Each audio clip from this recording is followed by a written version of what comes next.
જય માતાજી મિત્રો, આજ રોજ આપણે મોરાગઢ મોમાઈમાના મંદિરે આવ્યા છીએ। હું અને અશોકભાઈ બંને બાઇક લઈને આવ્યા છીએ અને વચમાં ક્યાંય વ્લોગ નથી બનાવ્યો, સીધો ડાયરેક્ટ મોમાઈમાના મંદિરે આવીને આપણે બનાવવાનો ચાલુ કર્યો છે। તો આ માતાજીનું મંદિર છે જે અત્યારે હાલ નવીન કામ ચાલુ છે અને જે સામે માતાજીની પ્રતિમા છે, આ બાજુ પણ પ્રતિમા છે અને હાલ મંદિરનું કામકાજ ચાલુ છે ચારે બાજુ।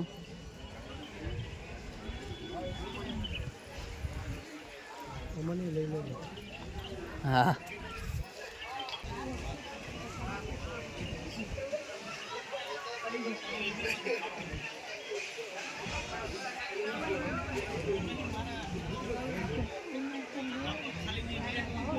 આ ભોજનાલય છે અને વિશ્રામ ગૃહ છે અતિથિઓ માટે।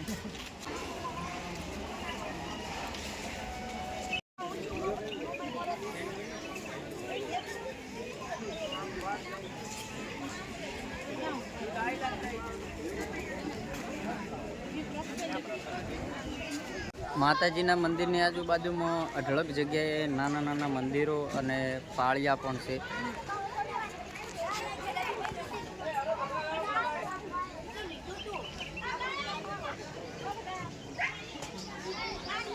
ઢુલા નેચે માં દશામાની મૂર્તિ છે, ત્યાં આગળ સરસ મજાનું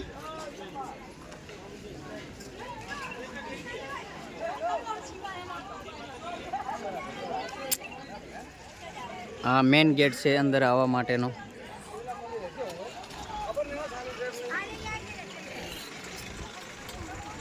આવો તો મા મોમાઈમાના મંદિરની પાછળ જ એક તળાવ આવેલું છે અને ત્યાં આગળ બેલેશ્વર મહાદેવનું મંદિર છે અને આ તળાવ છે। સરસ મજાનું તળાવના કાંઠે મંદિર બનાવેલું છે દાદાનું।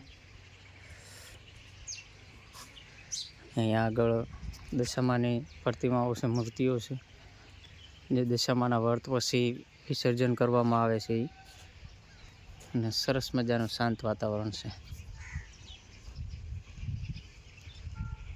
અને ત્યાં આગળ મસ્ત મસ્ત પક્ષીઓ બેઠા છે। સિંહ પક્ષી છે એ ફિલ્મિંગો હે ફિલ્મિંગો, મને એનું બરાબર નામ પણ નથી આવડતું। બરાબર, સરસ મજાના છે અને આ તળાવનું પાણી છે, અહીંયા પગથિયા બનાવેલા છે। સરસ મજાનું બેઠક થાય એવું અને મજા આવે એવું છે, કુદરતી વાતાવરણ।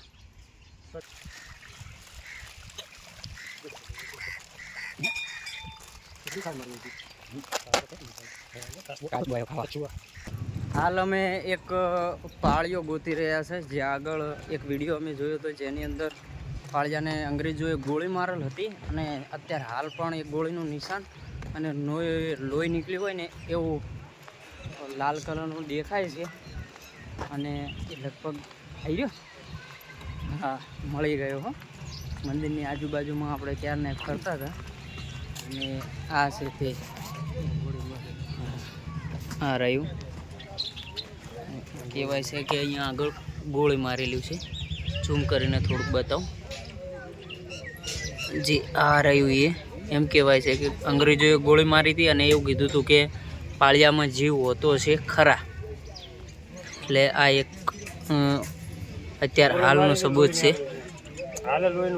હાલે લોહીનું નિશાન છે એવું કહેવામાં આવે છે। અહીંયા આગળ જે દેખાય છે તે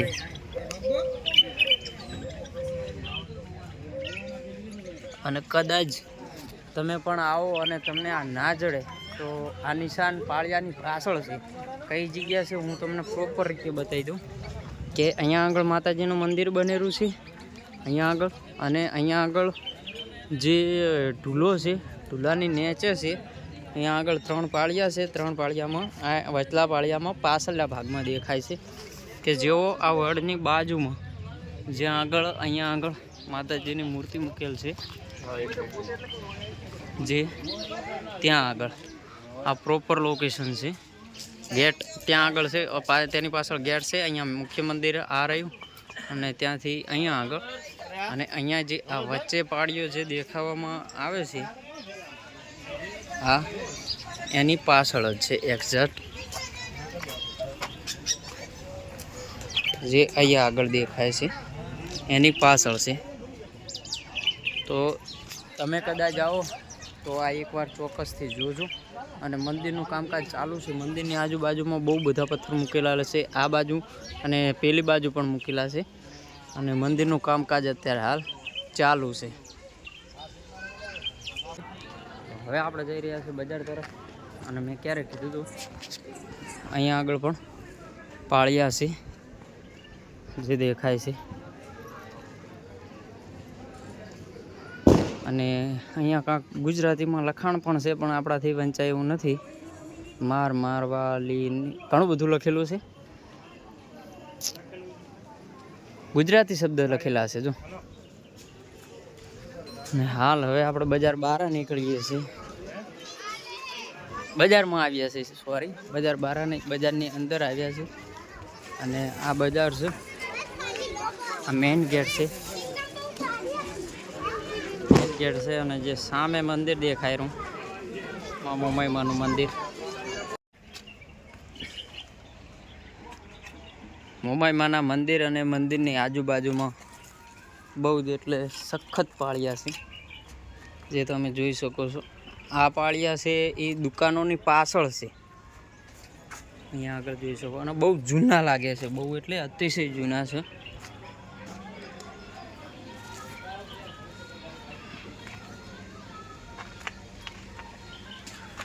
અહીંયા સંવંત 186.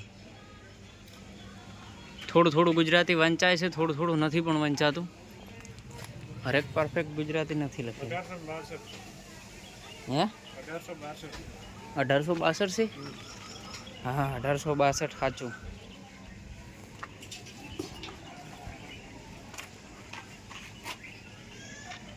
આ દુકાનોની પાછળ છે પાળિયા. અહીંયા દુકાનો છે જે ગેપ પડે રહ્યો. હું હમણાં તમને થોડા સમય પછી બહાર લઈ જઈને ત્યાંથી વિડીયો બનાવીશ એટલે બતાવી દઈશ. ગુજરાતી જ લખેલ છે ને બધે. 1874 1862 1908 બતાવે વસંત.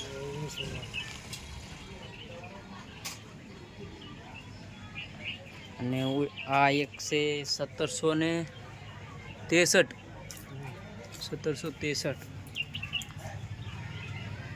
અહીંયા પણ છે. એટલે મંદિર અને મંદિરની આજુબાજુમાં બહુ બધા પાળિયા છે. આ પાળિયા છે એ દુકાનોની પાછળ આવેલા છે. જે હું તમને બતાવું કે આ દુકાનોની જે બજારમાંથી તમે આવો એટલે આ રસ્તોમાં મોમાઈમાના મંદિર તરફ જાય તો એ બાજુનો છે. અને અહીંયાથી આવીએ આ ખાંચામાં છે. તમારે કદાચ જોવા હોય તો ક્યારે આવો તો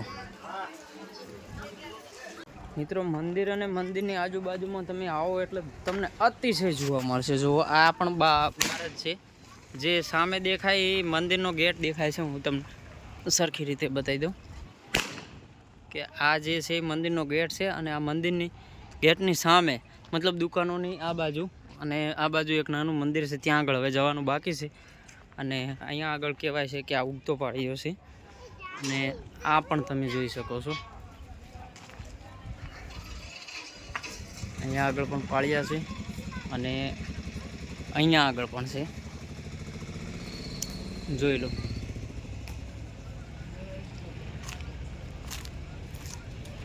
એક બે નહીં, અઢળક સંખ્યામાં છે. અને આવા તો અમુક જગ્યાઓ હજુ પણ હશે કે જે આગળ વધારે હશે, આનાથી પણ વધારે હશે છે ને. તો હવે આપણે આ મંદિરની અંદર જવાનું છે, ત્યાં આગળ જઈને જોઈશું. અને પછી આપણે જવાનું છે એક ગામની અંદર મંદિર છે, ત્યાં આગળ જવાનું છે. હાલ અશોકભાઈ અહીંયા આગળ ફરી રહ્યા છે અમારે. તો મોરાગઢમાં આપણે મોમાઈમાના દર્શન કરી અને મોરાગઢની અંદર જે જૂનું મંદિર છે એ જગ્યાએ આવી ગયા છે. એ ગામથી થોડુંક દૂર છે, જે આ રહ્યું અંદર આગળ. ત્યાં આગળ વિડીયો અને ફોટોગ્રાફી નહીં કરવા દેતા એટલે આપણે ત્યાં અંદર નથી ગયા. બહારથી જ તમને બતાવી દઈએ છીએ, બરાબર. અને ત્યાં આગળ માં આશાપુરા અને મોમાઈમાની બંનેની સ્થાપના ભેગી કરેલી છે. આ મેઇન ગેટ છે, આની નીચે બજાર છે. આ દશામાનું મંદિર છે.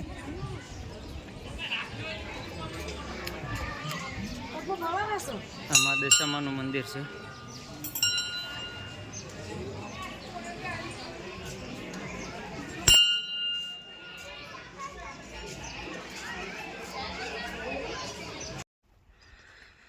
આ છે કચ્છનું નાનું રણ અને ત્યાં આગળ ભોખરા દેખાય રહ્યા. કચ્છનું નાનું રણ, જ્યાં આગળ આ ફિલ્મિંગો દેખાય, વ્હાઈટ વ્હાઈટ જે દેખાય, થોડા થોડા ટપકા દેખાય છે, એવું બધા ફિલ્મિંગો છે. રણ વચ્ચો વચ્ચે ઊભા છે અને આ આપણે હાલ રણ વસુ વસાઈને ઊભા છે. કોઈ દેખાતું નથી. કોઈ જીવ, મતલબ ગણી લો કે મનુષ્ય જીવમાં અમે બે જ દેખાઈ રહ્યા છે. બાકી જીવ તો ઘણાય છે રણની અંદર, બાકી મનુષ્ય જીવની અંદર તો અમે બે જ દેખાઈ રહ્યા છે. આ છે રસ્તો જે દૂર સુધી તમને કોઈ જોવા નહીં મળે, અને આમણી પણ દૂર સુધી તમને કોઈ નહીં જોવા મળે. હાલ આવી જગ્યાએ આવીને ઊભા છીએ અને સરસ મજાનું આ ઘાસ ઉગ્યું છે. આ ઘાસને શું કહેવાય અમને તો ખબર નથી, તમને ખબર હોય તો કમેન્ટ કરજો. સરસ મજાનો વાતાવરણ નજારો છે. ફોટો શૂટિંગ માટે આવવું હોય તો બેસ્ટ છે. હા એકો તો અમે તો મઢ આવ્યા છો, બરાબર.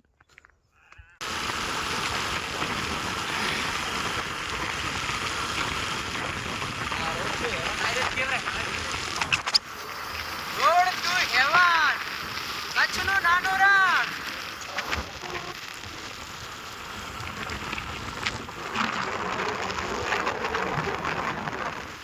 કચ્છનું નાનું રણ, રોડ ટુ હેવન.